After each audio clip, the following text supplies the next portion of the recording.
나는 그날 내 인생의 끝을 직감했다. 상사인 그놈이 내 앞에서 웃으며 너는 이제 지하실로 가라고 선언한 순간 회의실의 공기가 얼어붙었다. 하지만 그건 시작에 불과했다. 내가 숨겨둔 그 문서 한 장이 그의 완벽한 가면을 찢어발길 테니까. 그 문서는 단순한 종이 쪼가리였다. 그러나 그 안에 새겨진 진실은 우리 회사를 지탱하는 거대한 거짓말의 뼈대였다. 나는 그날 밤 지하실의 형광등 아래서 그걸 펼쳤다. 손이 떨렸다. 복수.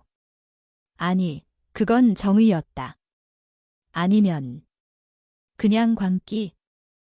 서울의 겨울은 항상 차갑고 무자비했다. 강남의 그 고층 빌딩, 한성그룹 본사 45층에서 내려다보는 도시 풍경은 화려했지만 그 아래에 숨겨진 어둠은 누구도 알지 못했다. 나는 김민준, 42세, 한성그룹 마케팅 부장. 15년 동안 이 회사에 목숨을 바쳤다. 대학 시절부터 알던 상사, 이제 사장인 박준호와 함께 밤을 새우며 프로젝트를 밀어붙였다. 우리는 형제처럼 가까웠다. 적어도 나는 그렇게 믿었다. 그날 아침 이사회 회의가 끝난 후였다. 박준호가 내 사무실로 들어왔다.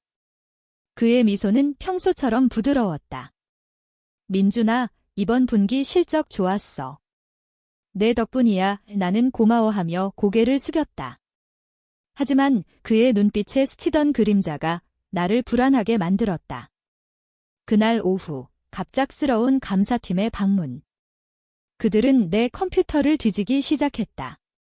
횡령 의혹이라는 단어가 공기 중에 떠돌았다. 나는 멍하니 서 있었다. 내가 횡령. 그건 불가능했다. 박준호가 직접 감사팀을 이끌고 왔다. 그의 표정은 차가웠다. 민준아, 증거가 나왔다. 내가 마케팅 예산을 빼돌린 거야. 회의실에서 그는 서류를 펼쳤다. 숫자들이 춤을 추듯 엉켜 있었다. 내 서명이 위조된 계약서, 가짜 송금 내역. 나는 소리쳤다. 이건 내가 아니야. 준호야, 내가 알잖아. 하지만 그는 고개를 저었다. 증거가 모든 걸 증명해. 이사회 결정이야. 너는 해고다. 그리고 지하실로 내려가서 자료 정리나 해. 지하실. 그건 단순한 창고가 아니었다. 한성그룹의 추방구역. 실패한 직원들이 보내지는 곳, 빛조차 스며들지 않는 지옥. 나는 그곳으로 밀려났다. 엘리베이터가 내려갈 때 내 심장이 함께 추락하는 기분이었다. 문이 열리자 습기 찬 공기가 코를 찔렀다. 오래된 파일 상자들 사이에 먼지 쌓인 책상 하나, 그게 내 새 직장이었다. 그날 밤 나는 집으로 가지 않았다. 지하실에 남아 박준호가 준 마지막 임무를 수행했다. 오래된 자료 정리해라. 내가 한 짓에 대한 속죄로 그의 말투가 아직도 귓가에 맴돌았다. 상자 하나를 열자 낡은 폴더가 눈에 띄었다. 기밀 프로젝트 2015분. 손이 저절로 그쪽으로 갔다. 그리고 그 문서를 발견했다. 한 장의 메모. 박준호의 필체로 적힌 민준이를 희생양으로. 예산 유용은 내가. 증거는 지워라. 그 순간 세상이 무너졌다. 아니, 재건되기 시작했다. 10년 전 우리는 함께 한성신약 개발 프로젝트를 진행했다. 막대한 예산이 투입됐지만 실패했다. 주식은 폭락할 뻔했다. 박준호가 예산을 빼돌려 자신의 주머니를 채웠다. 그리고 그 죄를 나에게 떠넘겼다. 나는 그때 무슨 일이 있었는지 알지 못했다. 왜냐하면 그는 나를 믿게 만들었으니까. 민준아, 이건 우리 비밀이야. 회사를 살리기 위한 거라고 그는 그렇게 속였다. 나는 문서를 쥐고 떨었다. 이게 복수의 시작인가? 아니, 아직은 아니었다. 나는 그 문서를 내 가방 깊숙이 숨겼다. 그리고 다음 날 지하실에서 일상처럼 행동했다. 하지만 머릿속은 이미 계획으로 가득 찼다. 박준호, 내가 나를 배신했다면 나는 내 제국을 무너뜨릴 거야. 하지만 어떻게? 단순한 폭로. 그건 너무 약해. 나는 더 깊이 파고들어야 했다. 며칠 후 지하실 생활이 익숙해지기 시작했다. 낮에는 먼지 쌓인 서류를 정리하고 밤에는 박준호의 과거를 추적했다. 회사 서버에 몰래 접근할 수 있는 백도어를 이용해. 나는 IT에 약간의 재능이 있었다. 2015년 프로젝트의 로그를 파헤쳤다. 거기엔 더 많은 증거가 있었다. 박준호가 예산을 해외 계좌로 빼돌린 기록, 그리고 내 이름으로 위조된 서류. 그는 나를 완벽한 희생양으로 만들었다. 왜 나일까? 왜냐하면 나는 그의 도랜 친구였으니까. 배신의 무게를 더 크게 만들기 위해. 그러나 그 비밀 속에 숨겨진 더 큰 어둠이 있었다. 프로젝트 실패의 진짜 원인? 그것은 단순한 실수가 아니었다. 한성그룹의 신약, 헬릭스-7부는 암 치료제였다.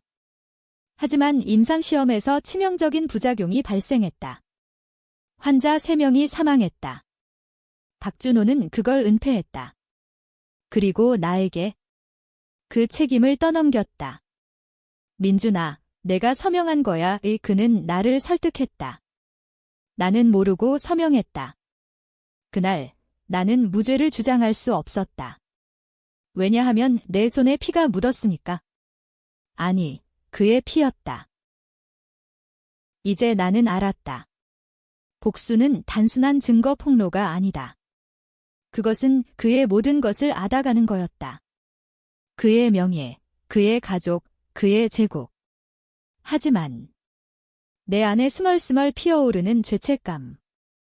그 3명의 환자. 그들의 얼굴이 꿈에 나왔다. 나는 그들의 복수자인가? 아니면 또 다른 악마인가? 지하실의 습기는 내 뼈를 갉아먹었다. 매일 아침 엘리베이터가 도착할 때마다 나는 숨을 죽였다. 누군가 나를 잊지 않았을까? 하지만 아무도 오지 않았다. 박준호의 지시는 명확했다. 지하실에서 조용히 사라져라. 그는 나를 죽은 자로 만들었다. 회사 내에서 나는 유령이 됐다. 직원들은 나를 피했다. 엘리베이터에서 마주치면 시선을 피하며 속삭였다. 저 사람 횡령범이래? 나는 그 소문에 익숙해졌다. 오히려 그것이 내 무기가 됐다. 낮에는 자료를 정리하는 척하고 밤에는 박준호의 사생활을 파헤쳤다. 그의 아내 이수연. 그녀는 한성그룹의 홍보팀장이었다. 아름답고 영리한 여자. 나는 그녀를 알았다. 10년 전 프로젝트 파티에서 우리는 술잔을 기울이며 웃었다. 준호 오빠는 운이 좋아요? 민준 씨 같은 친구가 있어서 그녀의 말은 이제 독이 됐다. 인터넷을 통해 그녀의 SNS를 뒤졌다. 완벽한 가족 사진들. 딸 하나, 아들 하나, 행복한 한성 가문. 하지만 그 뒤에 숨겨진 건? 나는 회사 서버에서 그녀의 이메일을 해킹했다. 불법. 그래, 하지만 그는 먼저 법을 어겼으니까. 거기엔 충격적인 내용이 있었다. 박준호가 예산을 빼돌린 돈으로 해외 별장을 샀다. 그리고 그 별장의 등기명에는 이수연의 이름이었다. 그녀도 알았다. 아니, 공모했다. 분노가 치밀었다. 수연아, 너도 배신자였어? 나는 그녀에게 메시지를 보냈다. 익명으로. 당신 남편의 비밀을 안다. 만나자 그녀는 즉시 답했다. 누구세요? 장난치지 마세요. 하지만 그녀의 목소리, 나는 통화로 바꿨다 떨리고 있었다. 우리는 강남의 작은 카페에서 만났다. 그녀는 평소처럼 우아했다. 검은 코트, 긴 머리. 무슨 일이에요? 그녀가 물었다. 나는 문서를 슬쩍 보여줬다. 그녀의 얼굴이 창백해졌다.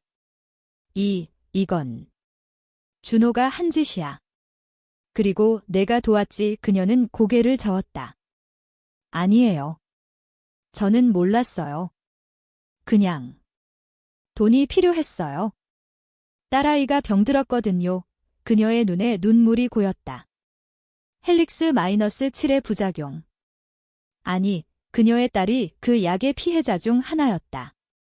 아이러니했다. 박준호가 은폐한 사망자 중 그녀의 친척은 아니지만 비슷한 운명. 민준 씨, 제발.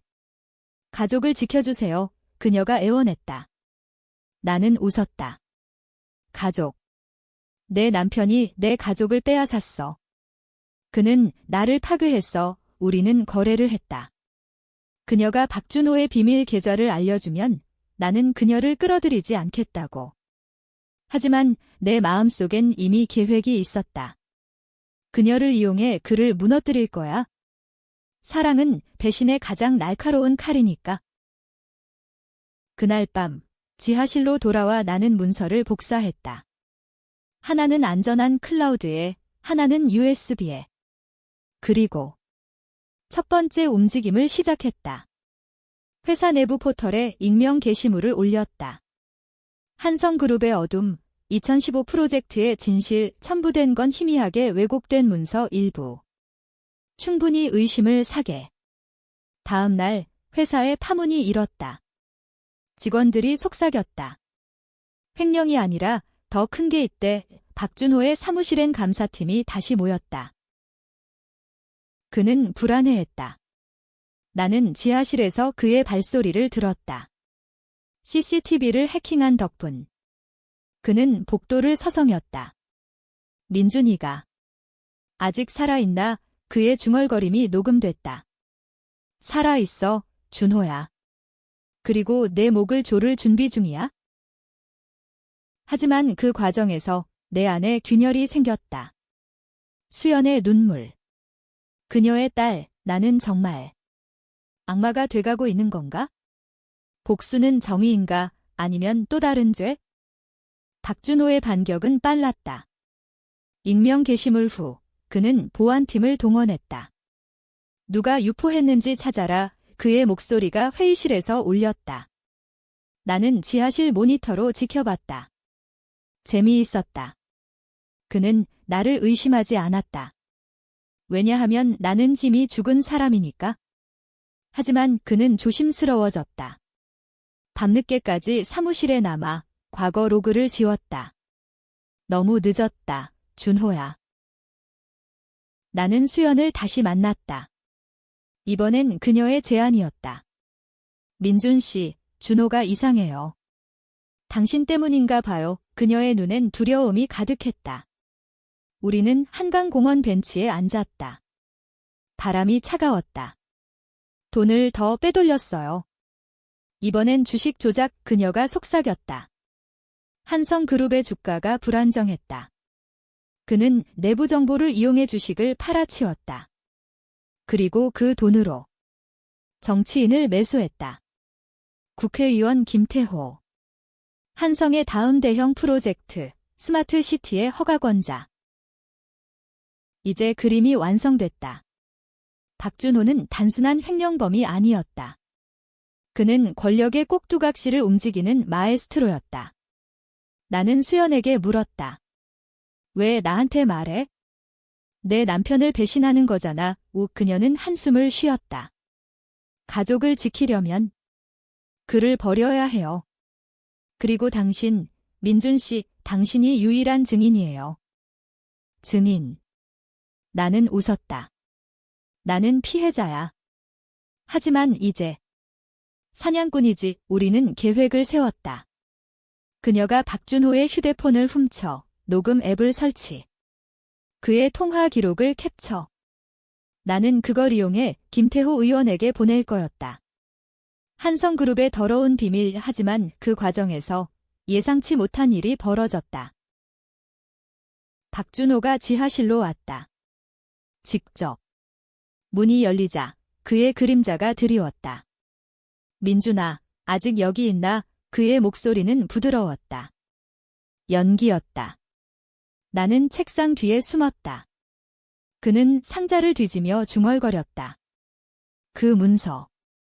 어디 있지? 그는 알았다. 아니, 직감했다. 나는 숨을 죽였다.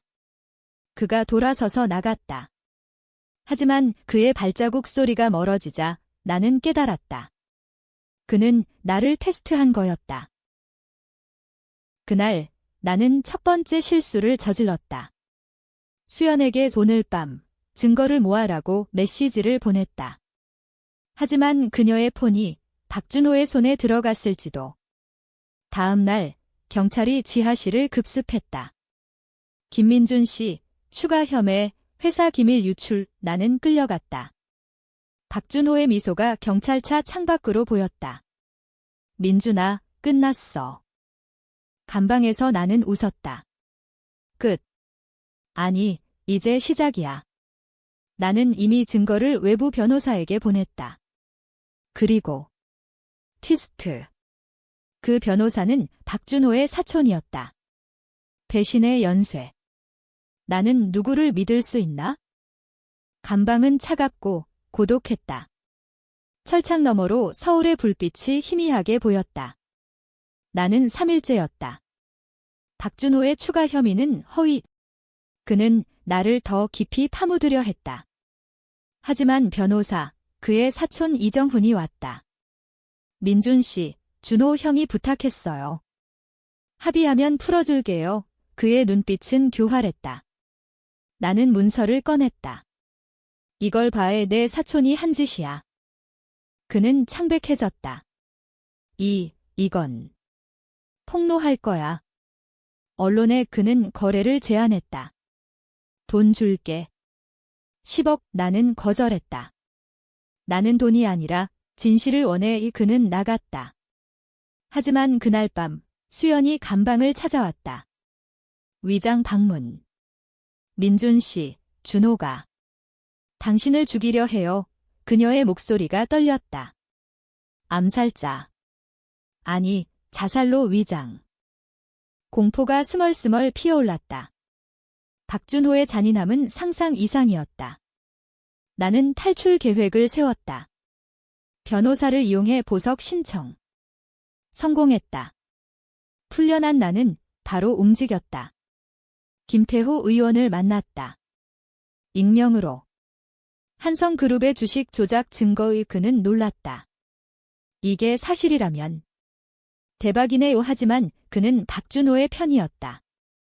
돈. 아니면 죽음. 그의 선택은 돈. 배신의 연속. 나는 절망했다. 하지만 그 순간 수연이 박준호를 찔렀다. 비유적으로. 그녀가 그의 컴퓨터에 바이러스를 심었다. 모든 증거가 유출됐다. 회사 서버가 마비. 주가가 폭락. 이사회는 혼란에 빠졌다. 박준호는 필사적이었다. 그는 나를 찾아왔다. 민준아, 제발. 그만해. 우리는 친구잖아. 대면. 그의 사무실. 우리는 마주 앉았다. 친구. 내가 나를 희생양으로 삼았어. 환자 3명의 죽음까지 그는 울었다. 미안해. 하지만 그 약, 내 아이디어야. 내가 밀어붙였어. 충격. 그 3명의 사망, 내 서명 아래 있었다. 나는 공모자였다. 무지에서 비롯된 죄? 그래, 나도 잘못했어. 하지만 내가 은폐했지. 우리의 대화는 칼날처럼 날카로웠다. 그는 총을 꺼냈다. 끝내자. 하지만 수연이 들어왔다. 준호야, 그만. 그녀의 손에 칼. 가족의 배신. 그는 무너졌다. 회사에 폭풍이 몰아쳤다. 증거 유출로 주식은 30% 하락. 언론은 한성 스캔들을 다뤘다. 박준호는 체포됐다. 횡령, 은폐, 주식 조작. 나는 증인으로 불려갔다. 재판정에서 그는 나를 노려봤다. 민준아, 내가 날 배신했어. 나는 대답했다. 아니, 내가 먼저였어. 하지만 승리는 쓰디썼다. 수연은 증언을 거부했다. 그녀의 딸이 자살했다. 당신 때문이야. 그녀의 마지막 메시지. 나는 무너졌다. 환자들의 가족이 나를 고소했다. 당신도 책임져. 나는 죄인이었다. 복수는 나를 자유롭게 하지 않았다. 오히려 사슬을 더 단단히 만들었다. 재판 끝. 나는 무죄. 하지만 회사에서 쫓겨났다. 지하실조차 잃었다. 서울 거리를 걷다. 박준호를 봤다. 감옥 밖 보석으로 풀려난 그는 웃었다. 민준아, 우리는 똑같아. 모두 악마지. 그의 말은 맞았다. 트위스트, 그 문서, 내가 조작한 부분이 있었다. 10년 전, 나는 일부러 서명했다. 야심 때문에. 나는 떠났다. 제주로. 바다를 보며 생각했다. 복수는 승리인가? 아니, 영원한 상처. 하지만, 만약 다시, 나는 다시 할 거야. 왜냐하면, 그게 인간이니까. 제주 바다의 파도는 끝없이 밀려왔다. 나는 작은 집에서 살았다. 한성그룹은 무너지지 않았다. 새 사장이 등장해 스캔들을 덮었다. 박준호는 해외로 도망쳤다. 수연은 사라졌다. 나는 익힌 자. 하지만 밤마다 꿈이 왔다. 그 3명의 환자. 왜 우리를 버렸어? 나는 울었다. 복수의 끝은 공허였다. 언젠가 나는 다시 서울로 갈 거야. 이번엔 진짜 정의를 위해. 아니면 그냥 용서를 구하러. 끝. 하지만 이야기는 끝나지 않았다. 당신은 누구 편이야? 나. 아니면 아무도.